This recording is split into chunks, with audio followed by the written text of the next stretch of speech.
بسم اللہ الرحمن الرحیم۔ تو حضرت امام ربانی رحمۃ اللہ علیہ جو اپنی صدی کے عظیم مجدد ہوئے اور جنہوں نے جلال الدین اکبر بادشاہ اور جہانگیر کا دور پایا اور انہوں نے اس کے مقابلے میں ڈٹ کر شریعت اسلامیہ کے خلاف جو حرکتیں ہو رہی تھیں، حضرت شیخ سرہند نے ان کا مقابلہ کیا۔ مثلا جلال الدین اکبر کے محل میں سلام کیا ہوتا تھا؟ اللہ اکبر، اور دوسرا کہتا تھا جل جلالہ۔ یہ اللہ اکبر سے مراد ہوئی وہ اکبر بادشاہ کو لیتے تھے، اور جل جلالہ کا لفظ بول کر بھی جلال الدین بادشاہ مراد لیتے تھے۔ اس قدر حالات بگڑ گئے تھے۔ اکبر بادشاہ کو سجدہ ہوتا تھا۔ ہندوؤں کا ایک دن ہے ایکتا، اس دن وہ چولہوں میں آگ نہیں جلاتے، تو جلال الدین نے آرڈر جاری کیا تھا کہ مسلمان بھی اس دن چولہوں میں آگ نہ جلائیں، بلکہ جس کے گھر سے دھواں اٹھتا اس کو سزا دی جاتی کہ تم نے ہندوؤں کے مزاج کے خلاف ایسا کام کیوں کیا۔ ہمیں تو ان مسلمان بادشاہوں کی سمجھ نہیں آئی کہ انہوں نے دبا کے مسلمانوں کو ہی رکھا۔ وہی حال وہ کر رہا تھا کہ یہ نہیں کریں گے، یہ نہیں کریں گے، یہ نہیں کریں گے، گائے کی قربانی پہ پابندی لگا دی۔ تو شیخ سرہند مجدد تھے، مجدد کو رب کھڑا کرتا ہے۔ مجدد تجدید کرنے والے کو کہتے ہیں، جو ری نیو کرتا ہے۔ صدی کے اندر جتنے فتنے عقیدے میں ہوں، عمل میں ہوں، وہ ان تمام کا کلا کما کر کے اللہ اور اس کے رسول کی تعلیم کو عام کرتا ہے۔ تو حضرت شیخ سرہند رحمۃ اللہ علیہ نے جلال الدین اکبر کا مقابلہ بھی کیا۔ پھر جہانگیر آیا، جہانگیر نے بھی اپنے باپ کی اور اس محل کی رسموں کو نبھایا۔ اب بعض حاشیہ بردار علم والے کہ جبہ و دستار میں ملبوس ہر کوئی صاحب جبہ و دستار تو نہیں ہوتا، ایسے ہی وارداتیے جلال الدین اکبر کے ساتھ، اور پھر ان وارداتیوں کا سلسلہ جہانگیر کے ساتھ بھی رہا۔ اور ان وارداتیوں میں سے بعضوں نے کہا کہ دیکھیں جی، اللہ نے آپ کو کیا شان دی ہے، دنیا آپ کے آگے جھکتی ہے، لیکن وہ جو سرہند والا بابا ہے نا، شیخ احمد فاروقی سرہندی، وہ نہیں جھکتا۔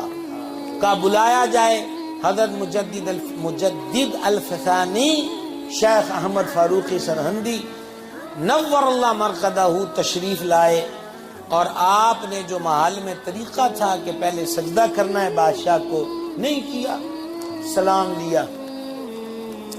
تو جہانگیر نے کہا آپ نے مجھ کو سجدہ کیوں نہیں کیا؟ آپ نے فرمایا سجدہ ہم صرف اپنے رب کو کرتے ہیں۔ کہا جی کہ میں سجدہ جو ہے وہ اپنے پاک پروردگار کو کرتا ہوں۔ تو جہانگیر نے کہا تمہیں مجھ سے ڈر نہیں لگتا؟ فرمایا لگتا ہے، پر تجھ سے زیادہ میں اپنے رب سے ڈرتا ہوں۔ اور قرآن میں یہی رب نے بتایا ہے، مجھ سے ڈر اور کسی سے نہ ڈر۔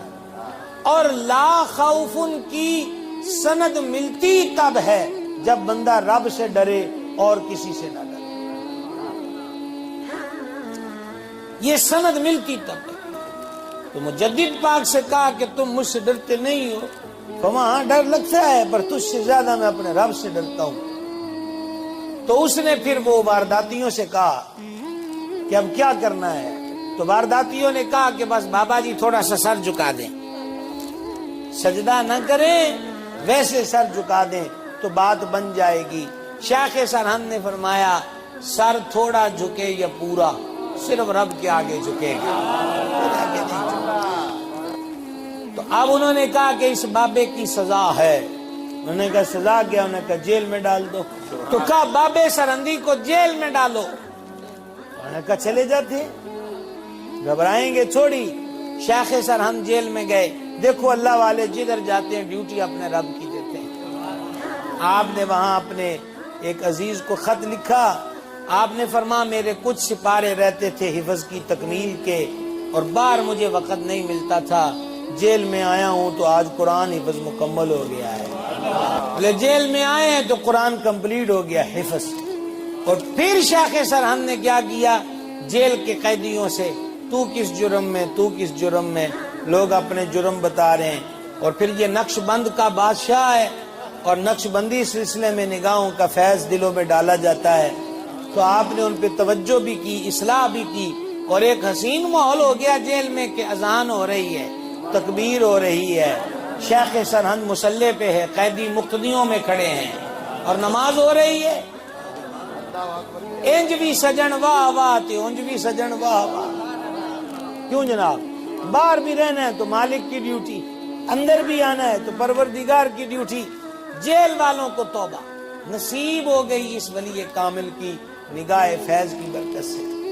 اور پھر اس اسنا میں اقوال کئی ہیں کہ وہ جہانگیر کی ہمشیرہ یا کسی عزیز کے خواب میں حضور رحمت عالم شفیع اعظم صلی اللہ تعالی علیہ وآلہ وسلم جلوہ گر ہوئے، اور جو فرمایا اس کا مفہوم خلاصہ یہ ہے کہ ہمارے ایک محب درویش کو تم نے قید میں ڈالا، ایسا بدبخت ہے، اگر شفاعت چاہیے تو اسے چھوڑ۔ اب قلعہ گوالیار میں خود جہانگیر گیا، سبحان اللہ، شان دیکھو استقامت کی۔ یاد رہے استقامت کرامت سے تگڑی ہوتی ہے۔ اب دیکھو کہ بادشاہ خود چل کے جیل پہ پہنچ گئے، اور شیخ سرہند سے مطالبہ ہے کہ آپ باہر آئیں، فرما میں نہیں آؤں گا۔ وہ منت سماجت کرتا ہے، تو آپ نے فرما میری کچھ شرطیں، وہ مانو گے تو جیل سے آؤں گا۔ دیکھو یہاں رہا کرنے پر شرطیں منوائی جاتی ہیں، یہ وقت کا مجدد ہے جو رہا ہونے کے لیے شرطیں منوا رہا ہے۔ اور شرطیں کتنی پیاری ہیں، پہلی شرط سنو، سمجھ آئے تو مجھے بتانا۔ فرمایا یہ جو جلال الدین کے دور سے گندا کام شروع ہوا ہے دربار محل میں کہ سجدہ ہوتا ہے بادشاہ کو، یہ بند کر۔ اس نے کہا جی آج سے ہی بند ہو گیا۔ اللہ والوں کا یہ کام نہیں ہوتا کہ وہ امراء کے پاس جائیں تو جو کچھ بھی وہ کریں وہ ان کو دیکھ کر کہیں جی واہ جی واہ۔ پھر یہی جہانگیر تھا نا جو قدموں میں بیٹھا ہے شیخ سرہند کے۔ غور کریں آپ، بادشاہ ہے لیکن پھر پڑ گئی اللہ والے کی نظر، اس نظر نے، وہ نظر پھر دل پہ پڑتی اور تیر بن کے لگتی اور تیر آر پار ہو جاتا ہے۔ آپ نے فرمایا سجدہ بند کر، اس نے کہا جی ہو گیا۔ فرمایا یہ جو ہندوؤں کو خوش کرنے کے لیے گائے کی قربانی پہ پابندی لگائی ہے بند کر، کہا جی بند ہو گئی۔ انہیں کہا ایسے بند نہیں ہونی، گائے منگوا کے میرے سامنے ذبح کر۔